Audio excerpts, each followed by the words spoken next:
Here is Top Accolade African News Roundup. I am Abiodun Mohammed.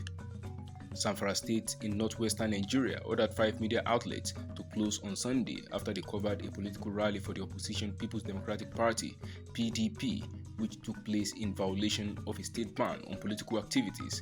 The order to close came after Governor Bello Muhammad, a member of the ruling All Progressives Congress, banned political activities, including meetings at individuals' homes on October 13th due to the security situation in the state.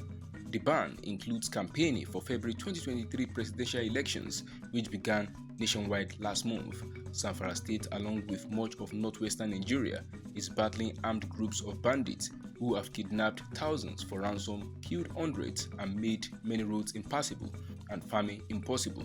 The statement named 5 outlets: Pride FM Radio Gusau, NTA Gusau, Amji TV Gusau, Gamji TV Gusau, and Aluma TV Gusau.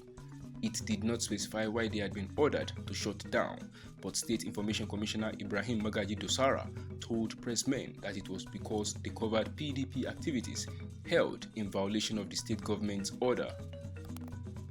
The Ethiopian government says it aims to take control of airports and other federal facilities in the Tigray region to protect Ethiopia's sovereignty and territorial integrity. It said in a statement that this was necessary to protect its airspace, which it alleged had been violated by hostile foreign actors supporting the TPLF. It said the government would also be able to expedite humanitarian aid to the people in the region affected by the ongoing war. The statement signals fighting could go on despite calls for de-escalation, even as it expressed commitment to resolve the crisis through an African Union-led process. The government's remarks follow a call by the AU for the warring parties to recommit to peace talks.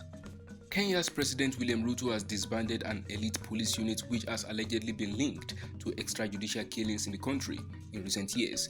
The president, who came to office in September, said the move was part of efforts to overhaul the country's security sector. He told a church congregation on Sunday.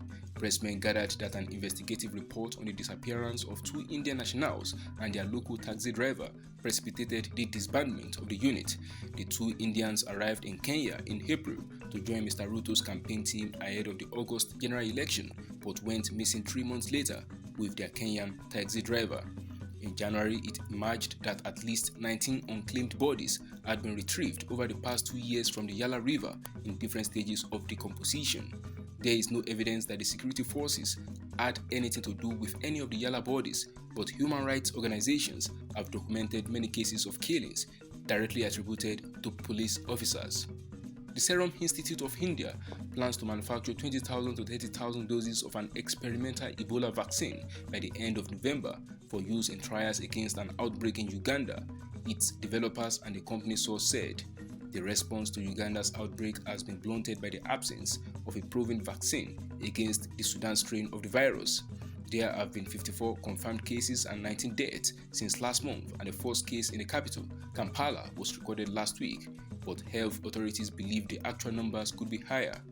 Vaccines against the more common Zaire strain of Ebola have proven highly effective during recent outbreaks in neighboring Democratic Republic of Congo. Oxford University's Jenner Institute, which developed a COVID-19 vaccine with AstraZeneca, has an Ebola vaccine that has been shown to induce an immune response to both the Sudan and Zaire strains in phase 1 trials. Its developer said it could be deployed in Uganda as part of a clinical trial once the authorities there give regulatory approval. That is the size of Top Accolade African News Roundup. You can follow us on our social media platforms as displayed on your screen.